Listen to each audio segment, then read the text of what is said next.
My long-term review on the Seven Sola SLX. I purposely built this bike up as a single speed specific, only hardtail, fully rigid hardtail. And as you guys may or may not know, I've been riding single speeds for over a decade. My past two single speeds have been fully rigid. And I got this about 3 years ago, and it's full custom frame. Seven does a great job of making a really nice frame and working with you on the geo and tubing and everything like that to be perfectly dialed into the type of trail riding you do. It's for trail riding. So I wouldn't put this at the spectrum of a dirt jumper, or it's not as durable as that, or I wouldn't even put it as like a lightweight racer, because it's definitely not. Just look at those tires and rims, it's not set up in that format. So I purposely built this up to be a trail ride bike, to kind of do it all. I do launch off some 10-foot drops and stuff like that, and I like to get rowdy with it, with my local trails where I really have a trail knowledge and know what I'm landing on. If I was going to a park or some different trails that I didn't know the trail that well, I don't know if I would be as rowdy on it. So here's how it's built. It's got the NV fork, which this has been about the third or fourth different type of carbon fork I've used. I've used the Niner. I used White Brothers before they were MRP. They had a carbon fork. I've used steel forks from Niner, and steels are actually really nice. They're kind of on the softer side, but not as accurate. This fork seems to be right in the middle of a super stiff. I felt like the Niner fork was really like over stiff and didn't give you any type of good feel as far as sucking up some of the minor bumps, whereas this one gave you a little bit of that feel, but precision. If you guys have never rode with a rigid fork, you will see the difference, besides kind of beating you up, but you'll see the difference as far as steering precision that you get from a carbon fork. And so then I went ahead and built it as almost like a fat bike. It's 2.8 tires. Those are the Terravel Coronado tires. I don't know if you can see, it's kind of dirty. They're 2.8, but they kind of balloon up like a 3-inch tire.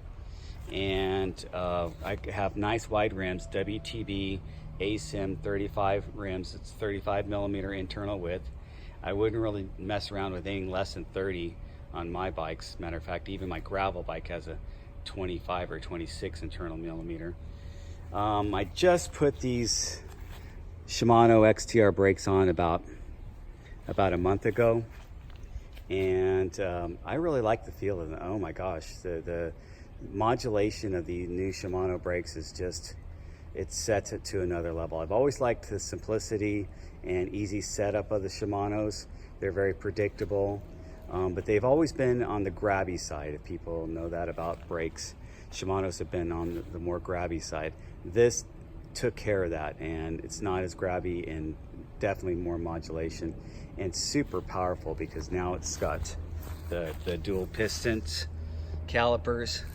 Okay, you can see it better on the back here. So it's quad pistons. There's dual, meaning 2 on each side, and quad, 4 pistons in all. And so those come out really nice and make it brake just even better.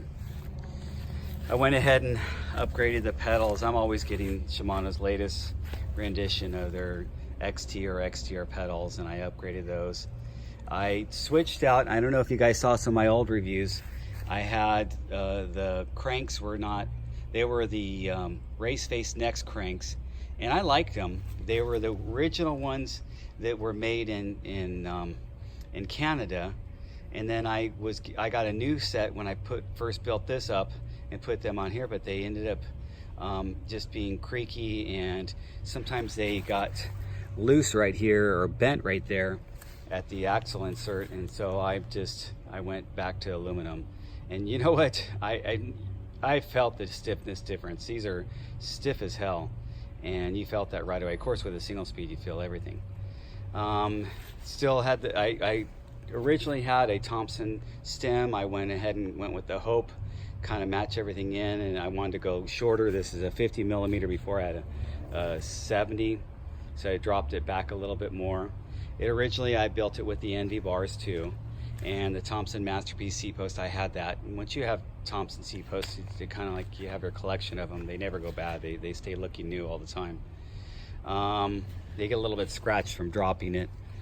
In a Thompson, I think I had this. I'm not sure if I had that or bought that. And I went ahead and upgraded with Hope. I was using Hadley's, and I changed it to the Hope hubs. These are obviously single speed specific hubs. So the Hope single speeds specific hub is like a trials hub, and it has better engagement. It has 88 points of engagement. It's upgraded from the regular mountain bike hubs that are lower points of engagement. So this is you definitely hear the clicking, and I'll show that to you in a second. Again, with the Terravel tires in back, this is a new Terravel tire called the Ecline or something. You guys just look it up, look up that website for Terravel, and you see all their tires. They got some great tires in it. And these are the light and supple with a tan wall, which it gives it a nicer feel. I keep the pressure around, I would say the front is maybe 18 and the back is 17. So it's below 20, in between 15 and 20 all the time. And they feel really, I mean, they're really, since it's a high volume tire, they really are tight.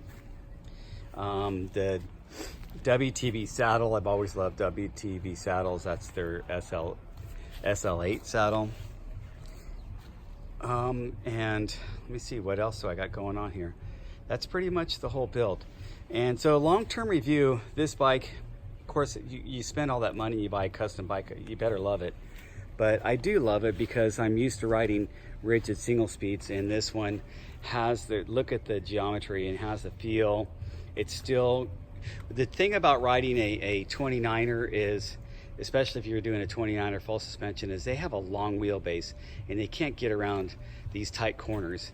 If you look at my videos, I'm getting around a lot of tight corners in these switchbacks and almost trials riding it, where I'm just kind of like able to stay clipped in all the time and kind of make it around those corners without ever clipping out. That's the feel I like to go with, and I like to be like where I can just put on the gas right after I get out of the corner because I'm already clipped in. So I really love this bike. I'm going to do a couple more reviews. I saw some reviews on YouTube and I thought, well, nobody's really reviewed the 7, and nobody's really reviewed kind of long-term on this NV mountain fork, and I just, the combination is just amazing. I actually put a different fork on here. I put a Fox fork that I'll show you on another bike in another video that I ended up putting it on, but it didn't feel as good as the NV fork, and I like the way the NV fork rides with this. Yes, this bike beats you up.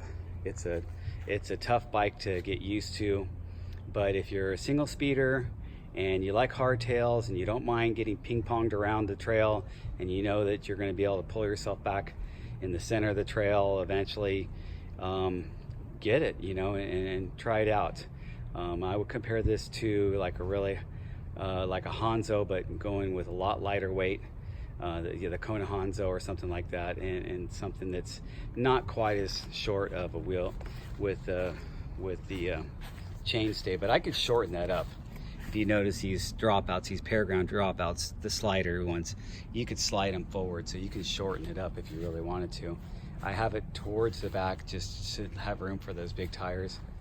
So I'm going to build up another bike. I wanted to show you guys this first, and then I'll do an initial review of my new build up when you see that. And you guys let me know with a thumbs up if you like it, and maybe follow if you want to see some more videos like this, and let me know.